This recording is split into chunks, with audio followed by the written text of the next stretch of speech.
In this video, I will guide you on how to see who blocked you on Discord. First, launch open the Discord app on your device.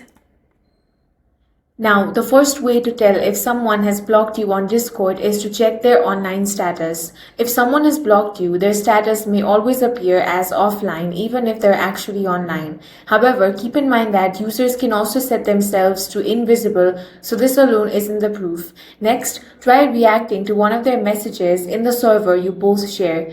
If Discord won't let you add a reaction to their message, it could be a sign that you have been blocked. You can also try sending them a direct message.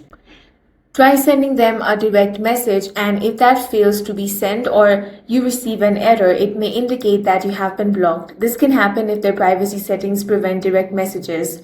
Another thing is to try sending them a friend request. If Discord displays an error and tells you that the friend request could not be sent, it may be because you have been blocked, although other account or privacy settings can produce similar results.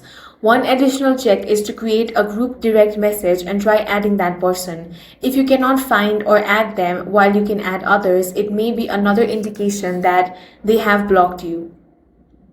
Keep in mind that Discord does not notify users when they block you. None of these signs alone confirm it with certainty. Private settings and account preferences can produce similar behavior. That's all for this video. If you found it useful, make sure to hit the like button and subscribe for more videos like this.